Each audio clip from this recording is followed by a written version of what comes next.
Hello friends, मैं आस्था श्रीवास्तव आप सभी का आपके अपने YouTube channel the imperial classes में बहुत बहुत स्वागत करती हूँ।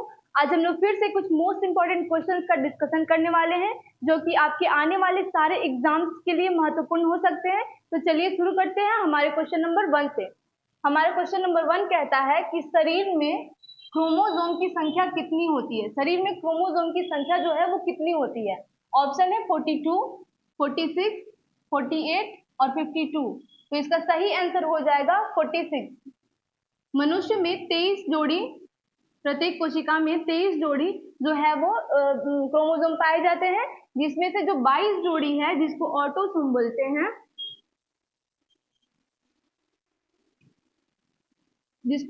बोलते हैं, वो पुरुष और महिला दोनों में समान पाया जाता है। और जो 23वां जोड़ी है वो महिला में XX और पुरुष में XY पाया जाता है। ठीक है, तो इसका आंसर ध्यान रखेंगे, ऑप्शन नंबर बी जो है 46 वो सही हो जाएगा हमारा। ठीक है, नेक्स्ट क्वेश्चन देखते हैं, सेकंड नंबर। ये सेकंड क्वेश्चन कहता है कि मनुष्य के सौंदर्य का अध्ययन क्या कहलाता है। मनुष्य के सौंदर्य का अध्ययन क्या कहलाता है। ठीक है, ऑप्शन ए कहता है यूजेनिक, ऑप्शन बी कहता है पोमोलॉजी, ऑप्शन सी कहता है केलोलॉजी, ऑप्शन डी कहता है एनोटॉमी। ठीक है, तो जो ऑप्शन सी हो जाएगा, जो केलोलॉजी है, ये मनुष्य के सौंदर्य का अध्ययन इसी को कहते हैं कि केलोलॉजी जो है वो मनुष्य के सौंदर्य का अध्ययन होता है। ठीक है, केलोलॉजी से ये नहीं समझ लीजिएगा कि ये केला का अध्ययन है। ठीक है, और जो पोमोलॉजी है ये फलों का अध्ययन है। फलों का अध्ययन जो है उसको पोमोलॉजी कहते हैं। और ये जीवित चीजों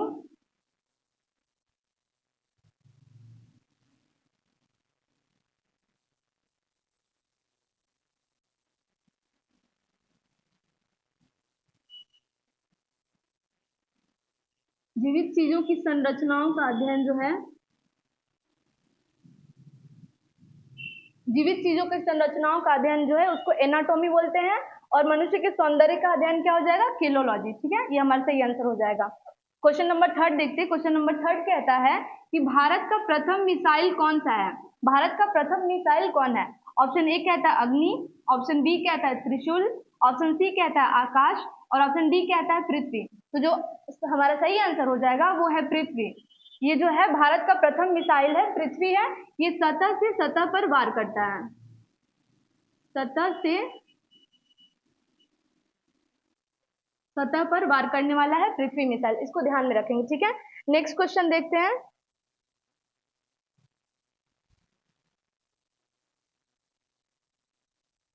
हमारा नेक्स्ट क्वेश्चन कहता है, क्वेश्चन नंबर 4, कि सामान्य मनुष्य का रक्तचाप कितना होता है। सामान्य मनुष्य का रक्तचाप कितना होता है। तो ऑप्शन ए कहता है 120/80, 120/30 मिलीमीटर, 120/60 मिलीमीटर या 120/40 मिलीमीटर। तो इसका सही आंसर हो जाएगा 120/80 मिलीमीटर। ऊपर वाले को सिस्टोलिक बोलते हैं 120 को, और नीचे जो रहता है 80 को डायस्टोलिक बोलते हैं। इसको भी ध्यान में रखेंगे। ठीक है, नेक्स्ट क्वेश्चन, क्वेश्चन नंबर 5 कहता है कि ग्रैमी पुरस्कार प्राप्त करने वाले प्रथम भारतीय थे। ग्रैमी पुरस्कार प्राप्त करने वाले प्रथम भारतीय कौन थे, पूछ रहा है। ठीक है, हमारा ऑप्शन नंबर ए कहता है महेश महाराज, ऑप्शन बी कहता है पंडित दीनानाथ वर्मा, ऑप्शन सी कहता है पंडित रविशंकर और ऑप्शन डी कहता है पंडित विष्णु शर्मा। ठीक है, तो इसका सही आंसर हो जाएगा पंडित रविशंकर। जो पंडित रविशंकर हैं वो सितार वादक और संगीतज्ञ थे। और हम सभी जानते हैं कि जो ग्रैमी पुरस्कार है वो संगीत के क्षेत्र में दिया जाता है, इसलिए इसका सही आंसर हो जाएगा जो प्रथम भारतीय थे जिनको ये मिला था वो थे पंडित रविशंकर। ठीक है, और जो पंडित विष्णु शर्मा है ये पंचतंत्र के लेखक है, आप सभी जानते होंगे। पंचतंत्र के लेखक हैं पंडित विष्णु शर्मा, इसको भी ध्यान में रखेंगे। ठीक है, नेक्स्ट क्वेश्चन, क्वेश्चन नंबर 6 कहता है कि सर्वग्राही रक्त समूह किसे कहा जाता है। सर्वग्राही रक्त समूह किसको कहते हैं। ठीक है, जो सारे ब्लड को ले सकता है वो कौन सा रक्त समूह है। ठीक है, ऑप्शन ए कहता है AB, ऑप्शन बी कहता है A, ऑप्शन सी कहता है B और ऑप्शन डी कहता है O। तो आप सभी जानते ही होंगे इसका आंसर कि सर्वग्राही रक्त समूह है जो वो AB है। ठीक है, और सर्वदाता जो है वो O है, इसको सर्वदाता रक्त समूह बोलते हैं। ठीक है, नेक्स्ट क्वेश्चन देखते हैं।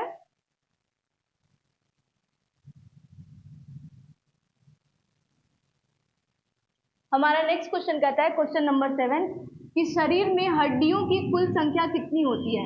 शरीर में हड्डियों की कुल संख्या पूछ रहा है कि कितनी होती है।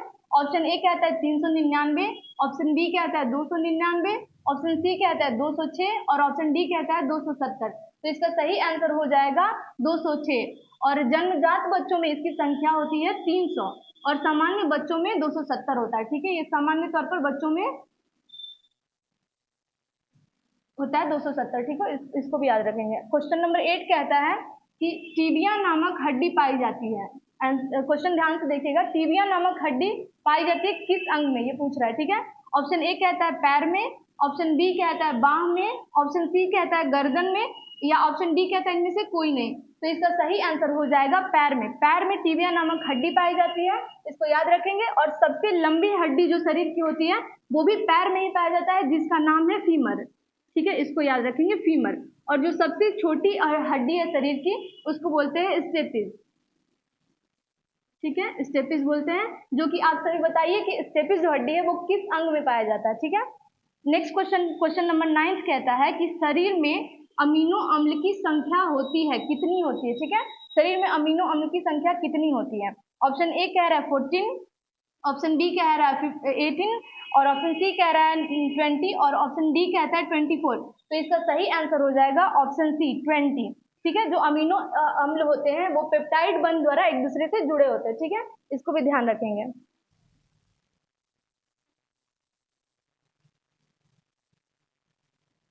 नेक्स्ट क्वेश्चन देखते हैं, क्वेश्चन नंबर 10। क्वेश्चन नंबर 10 कहता है कि अस्त्र मिसाइल कहां से कहां मार करती है। अस्त्र मिसाइल कहां से कहां मार करती है।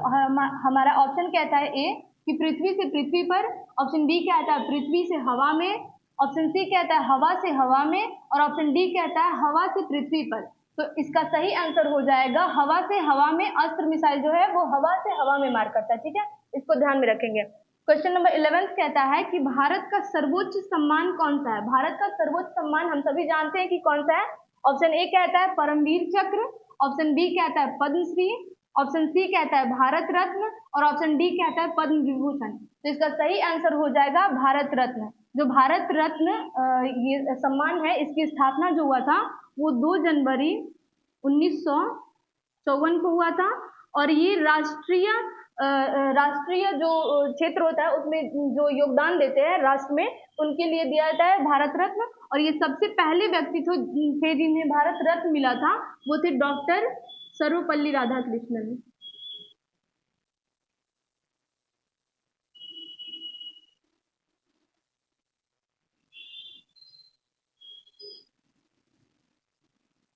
डॉक्टर सर्वपल्ली राधाकृष्णन को सबसे पहले भारत रत्न दिया गया था। ठीक है, इसको भी ध्यान में रखेंगे। क्वेश्चन नंबर 12 कहता है कि शरीर की सबसे बड़ी ग्रंथि कौन सी है। शरीर की सबसे बड़ी ग्रंथि पूछ रहा है कि कौन सी है। तो शरीर की ऑप्शन हमारा ए कहता है कि हाइपोथैलेमस ग्रंथि, ऑप्शन बी कह रहा है यकृत ग्रंथि, ऑप्शन सी कह रहा है पिट्यूटरी ग्रंथि या ऑप्शन डी कहता है थायराइड ग्रंथि। तो जो हमारे शरीर की सबसे बड़ी ग्रंथि है वो है यकृत ग्रंथि, इसको ध्यान में रखेंगे। और जो हाइपोथैलेमस ग्रंथि है और पिट्यूटरी ग्रंथि है ये हमारे मस्तिष्क में पाया जाता है, इसको भी ध्यान में रखेंगे, मस्तिष्क में पाया जाता है। ठीक है, और जो थायराइड ग्रंथि है ये गले में पाया जाता है। गर्दन में एक तितली की संरचना का होता है ग्रंथि, इसको थायराइड ग्रंथि बोलते हैं, इसको भी ध्यान में रखेंगे। ठीक है, नेक्स्ट क्वेश्चन देखते हैं।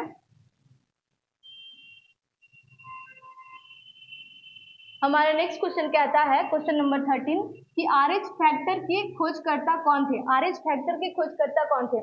हम सभी जानते हैं RH फैक्टर है ना जो वो इसका पहले आंसर देखते हैं। ऑप्शन ए कहता है विलियम हार्वे, ऑप्शन बी कहता है जेनर, ऑप्शन सी कहता है लैंड स्टीनर एवं विनर और ऑप्शन डी कहता है लुई पास्चर। तो इसका सही आंसर जो हो जाएगा वो लैंड स्टीनर और विनर हो जाएगा। और ये जो लैंड स्टीनर और विनर है ना, इन्होंने रिशस मकाका नामक बंदर पे शोध किया था जिसमें एक प्रोटीन पाया गया। वो कुछ मनुष्यों में वो प्रोटीन पाया जाता है, जिनमें पाया जाता है वो RH पॉजिटिव होते हैं। ठीक है, और जिनमें नहीं पाया जाता है वो RH निगेटिव होते हैं, इसको ध्यान में रखेंगे। ठीक है, नेक्स्ट क्वेश्चन हमारा क्वेश्चन नंबर 14 कहता है कि आकाश मिसाइल मार करती है। आकाश मिसाइल जो है मार करती है कहां से कहां तक। ठीक है, ऑप्शन ए कहता है पृथ्वी से पृथ्वी पर, ऑप्शन बी कहता है आकाश से हवा में, ऑप्शन सी कह रहा है जमीन से हवा में, और ऑप्शन डी कह रहा है हवा से जमीन पर। तो इसका सही आंसर हो जाएगा जमीन से हवा पे वार करता है आकाश मिसाइल। ठीक है, इसको ध्यान में रखेंगे। नेक्स्ट क्वेश्चन जो है वो आप लोग कमेंट में बता सकते हैं। ये कहता है क्वेश्चन नंबर 15 कि बोरलॉग पुरस्कार किस क्षेत्र में दिया जाता है। बोरलॉग पुरस्कार किस क्षेत्र में दिया जाता है? हमारा ऑप्शन ए कहता है संगीत के क्षेत्र में, ऑप्शन बी कहता है सिनेमा के क्षेत्र में, ऑप्शन सी कह रहा है खेल के क्षेत्र में, या ऑप्शन डी कहता है कृषि के क्षेत्र में। तो इसका सही आंसर आप लोग कमेंट बॉक्स में बताइए। तब तक के लिए थैंक यू सो मच।